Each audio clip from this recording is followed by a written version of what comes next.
Chapter 9. The Mushroom Fetish Prince and the Mushroom Brooch. Good morning, Agnes. Shall we go?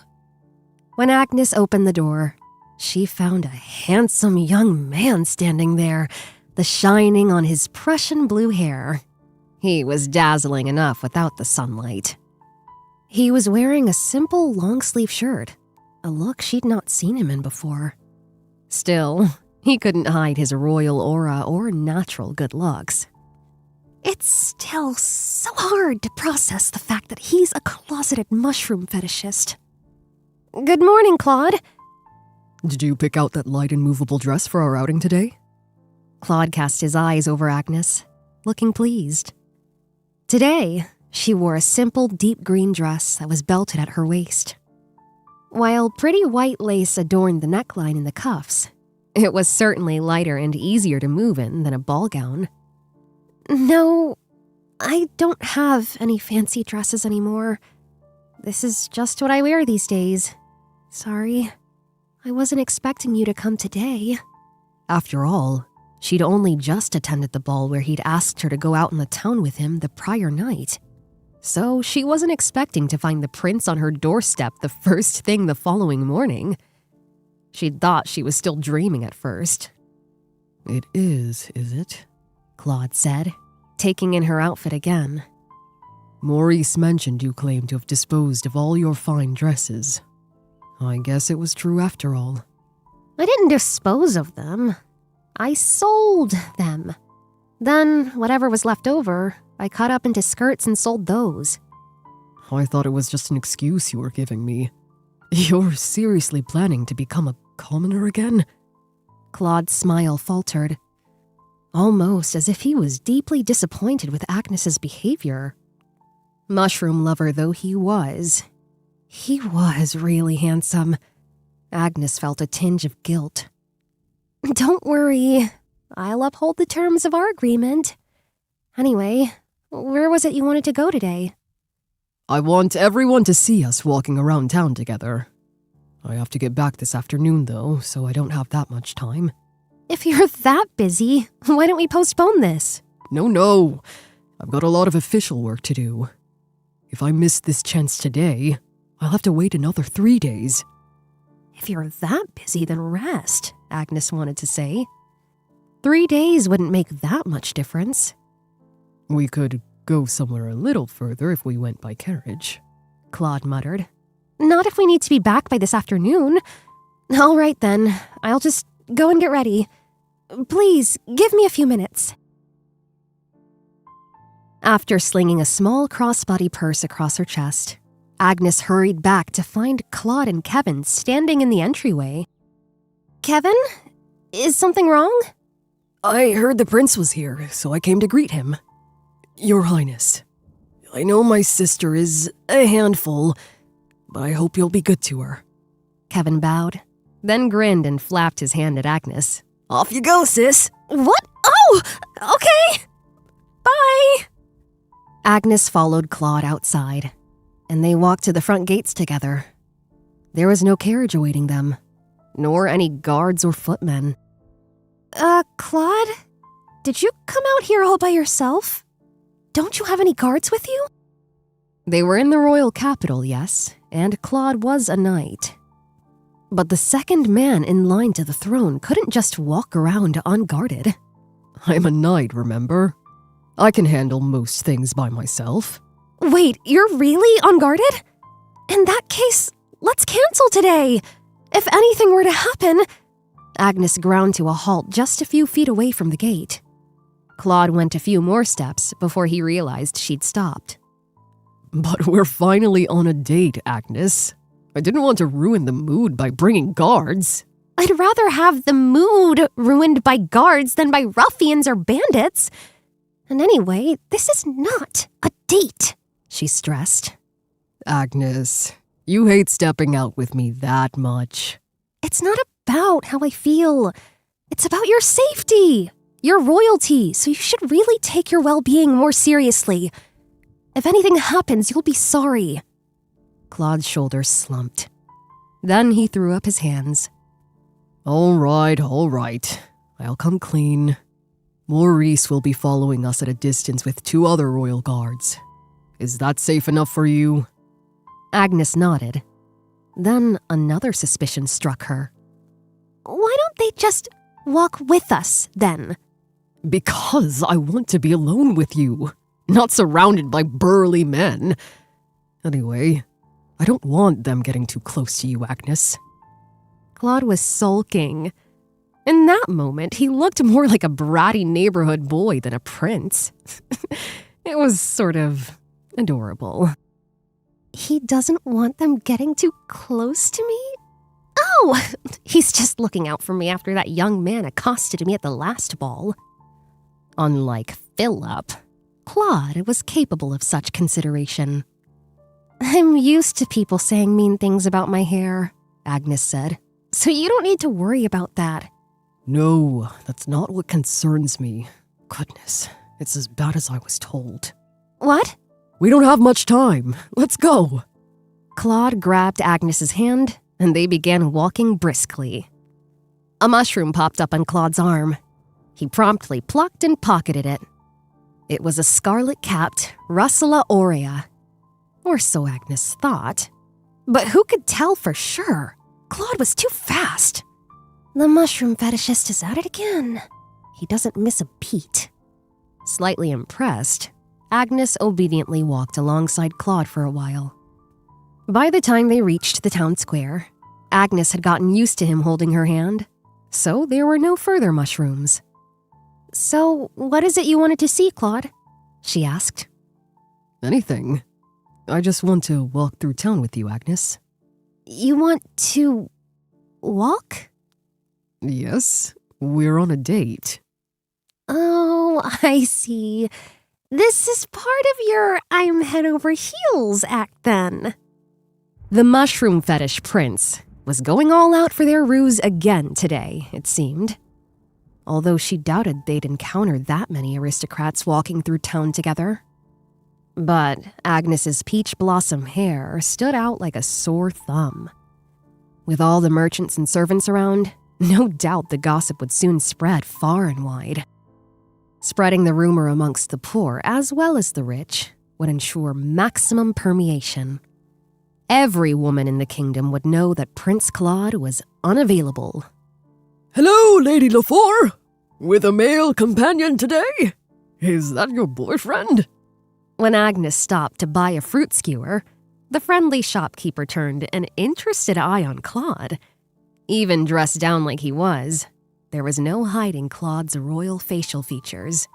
He stood out like a sore thumb. No, this is a business transaction.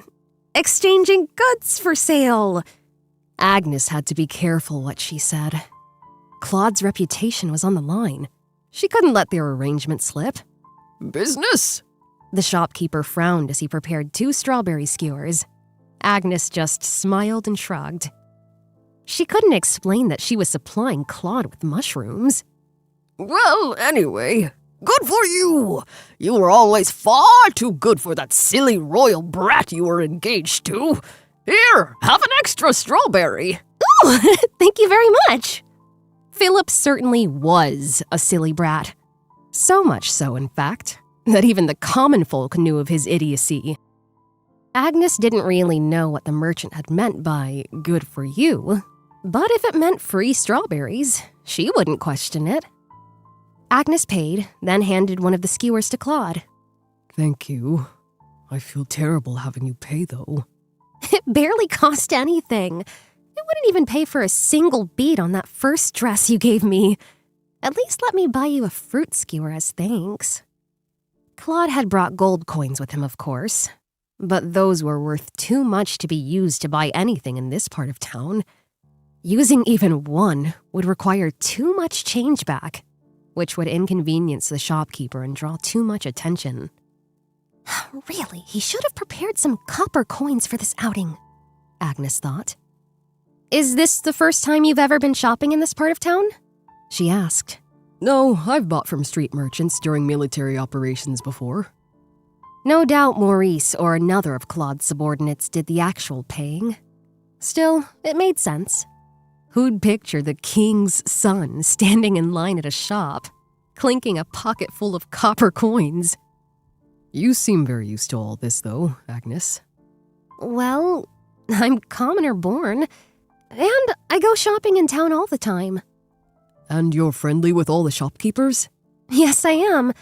We've never exchanged names, but they all remember me on account of this hair of mine. See what a liability it is? Holding up a lock of her hair, Agnes sighed and grimaced. Let's sit down on that bench over there to eat, she suggested to change the topic. Once they sat down, Agnes bit into the first strawberry at the top of the skewer. An aristocrat's daughter would never do something like that in public. But Agnes knew the best way to eat a fruit skewer was to just stick it in her mouth. Eating it that way made it taste even more delicious, in her opinion. Anyway, if Claude was repulsed by such unladylike behavior, then maybe he'd be willing to let her out of her obligation all the sooner. But no, Claude seemed quite unconcerned as he bit into his own strawberry. Maybe Claude was familiar with the custom from his time as a knight. Either way, he seemed to think nothing of Agnes chowing down on the fruit skewer. Agnes felt relieved. No, wait, disappointed. No, she wasn't sure what she felt, really. Having finished her first strawberry, Agnes looked up. Claude had red strawberry juice glistening on his lower lip. The strawberries were extra juicy, so it was no surprise. But it was definitely odd seeing a prince with a strawberry mouth. Prince Claude, you've got strawberry juice dripping down your chin. Agnes whipped out her handkerchief and reached out to dab the red juice off Claude's chin. Meanwhile, Claude stiffened, mouth slightly open. Agnes frowned at him. What? What's wrong? Then she realized what she was doing. Oh, sorry. It's just that this is what I do for my little brother. Kevin often mashed food around his mouth, and Agnes thought nothing of wiping it off for him. It was just a reflex. But what am I thinking? Muscle memory is a scary thing. Agnes cringed, staring at Claude and steeling herself for the scolding that was sure to come. But Claude stayed silent, touching his lower lip. Oh dear, his face is very red. He must be furious with me. Oh, it's fine. You wipe your brother's face often, Agnes? Claude lifted his head to look at her. Yes, his cheeks were very red, but he didn't look angry. Agnes could relax, for now at least. Yes, almost every day when he was little, even now sometimes. But more recently, it's been Philip who Philip? Claude's voice was low and gravelly. Agnes wondered if she'd said too much again, but it was too late now. It was true, though. Philip had always had food on his chin that Agnes would wipe off. She didn't want to think about that foolish boy now, but she couldn't deny that they'd spent many years together. After that long of a relationship, things just stuck with you. Don't worry about it. Claude took Agnes's handkerchief from her and smiled. Agnes looked at him in confusion for a second before he pressed it to her lips. You've got some on you as well. Agnes felt her cheeks burn in embarrassment as Claude leaned into her personal space. Just then, several mushrooms sprouted on Claude's arm. Sorry! Agnes snatched her handkerchief from Claude and clutched it. He merely chuckled in response. The white mushroom jiggled jollily as Claude laughed. Hygra ferocii. Beside that one, there was another with an ochre-colored globular head. On top of the head, there was a deep red star-shaped clump. It looked like Calistoma japonica, and the bright red hue reminded Agnes of lips. Not that I want to think about lips right now! She couldn't stand the sight of Claude delightedly fondling the mushrooms either. So she stood up in a hurry. She wanted to get away. Anywhere would do. So she headed to a nearby shop, realizing it was a jeweler's. A jeweler's for commoners, though. None of the pieces on display were that expensive. Even the ones with real gemstones were somewhat affordable. Still, Agnes had no need for jewelry, not when she was returning to her humble roots.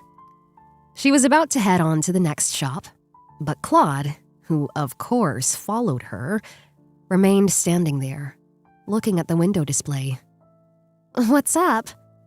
Agnes looked back into the window, trying to see what Claude was so focused on. Without thinking, she gasped. There it was, nestled amongst the rings and hair combs. Is that a mushroom? Claude was gazing at a navy blue mushroom brooch. Its navy blue umbrella cap was studded with little gemstones. They were like little polka dots. So adorable, Agnes thought. The mushroom shape was cartoonish and cute, too. Still, it was weird for a handsome young prince to be standing there with his nose pressed up to the glass, gazing raptly at a brooch. The shopkeeper seemed to be having the same thought. He inched warily toward Claude, but then seemed to relax when he spotted Agnes next to him. Hello, young sir. Want a present for your lady friend? You two look like quite the pair of sweethearts. That's a great piece, especially the cap's fine lines and the details on the frills of the gills. Claude was clearly appraising the brooch on its resemblance to real mushrooms instead of on its merits as a jewelry piece. The shopkeeper turned his baffled gaze to Agnes, looking for help. So, Claude's mushroom fetish is freaking out the local merchants now. She sighed internally. Claude, do you like that brooch? What do you think, Agnes? I think the little polka dots are cute. The shopkeeper was the first to react to her appraisal. What do you say, young lady? We've got another of the same brooch in pink. Adorable, isn't it? The shopkeeper whipped out the identical brooch he'd been describing. Oh, that's really pretty. Agnes spoke without thinking. It was too late to take it back. Claude's eyes flashed with excitement. Shopkeeper, we'll take it. And this navy blue one as well. You've got a fine eye, young sir. That brooch is the finest thing we stock. And those little fleck pieces are all real gemstones. Agnes quickly checked the price. It was quite pricey for commoner jewelry. You're going to wear them, Claude? If the refined, dignified fourth prince was seen walking around with a couple of gaudy mushroom brooches like those on his lapel, it'd be really weird. Don't be silly. One of them is for you, Agnes. A present. So that means you're going to wear the other one? Thought Agnes, shaking her head in a panic. Oh, I don't need one. And besides, it's pretty pricey. Agnes didn't want Claude spending any more money on her. But the shopkeeper interjected just then. All right. Tell you what. I'll give you a discount because you are such a pretty young lady. The shopkeeper scribbled a new number down. Agnes looked and thought, wow, that is a hefty discount. Then we'll take the pair. Claude, not missing a beat, quickly paid. While they were standing there, a curious crowd had formed behind them. As Claude handed over his money, they all gasped appreciatively, as if entertained. Some of them even clapped as Agnes and Claude walked off. What was all that about? Agnes had to speak up. She hated to walk back home in awkward silence. She'd no idea where that crowd of people had come from, but she was terribly embarrassed. With a spectacle like that, the members of the aristocracy would hear of it before long. Everyone would instantly know it was them. Agnes's peach blossom hair would identify her right away, and Claude had made barely any effort to dress down. He hadn't even used a code name. Everyone would know that the fourth prince had been jewelry shopping in town. It was all another ruse. A ploy. Part of Claude's I'm head over heels for her play. He said he didn't have much time. Well, he certainly squeezed in time enough to spread rumors about us on a date together. The crowd gathered because of your beauty, Agnes. Huh? Agnes covered her mouth. She kept forgetting to speak in a ladylike manner. Oops. But what is this mushroom freak going on about? I think it was your face that drew the crowd, actually, she burst out. My face? How'd it do that? How? Come on! Who wouldn't notice a man with a face as handsome and regal as yours? Agnes was just telling the truth, but Claude seemed to be loving it. Oh, really? You think my face is handsome, eh, Agnes? I didn't say Ugh, you tricked me into saying that! Agnes's cheeks burned with shame and indignation. He played me like a fiddle. A small mushroom popped up on the back of Claude's right glove. It looked like Entoloma virescens, but Agnes didn't have time for that right now. Ah, it's so nice to get a compliment from someone you've fallen head over heels for. But, I mean, it's you who... It was simply a fact that Claude was a handsome young man. What was so remarkable about her saying it? And why was she this embarrassed? In response to her flustered feelings, another mushroom popped up on the back of Claude's left glove. An indigo blue one this time. It looked like Entoloma cyanonigrum. What is with all the blue mushrooms today? Maybe Claude's brooch had sparked something in her. I mean, what's the point of pretending to be head over heels for me if no one's around to see it? Doesn't that defeat the purpose of your plan? Defeat the purpose of my plan, eh? I guess it does on one front. But my real plan is best acted upon private, I'd say. What? Agnes didn't understand what he was talking about, but they arrived back at the LaForest estate before she could question him further. Here, Agnes. For you. Claude placed the pink mushroom brooch in her palm. I wanted that one, actually. A mushroom with the same pink as your hair. You'd look weird walking around wearing a pink mushroom. Honestly, Agnes found his mushroom obsession slightly squirm-inducing. Still, she'd made an agreement with him, and providing him mushrooms was part of it. You're right.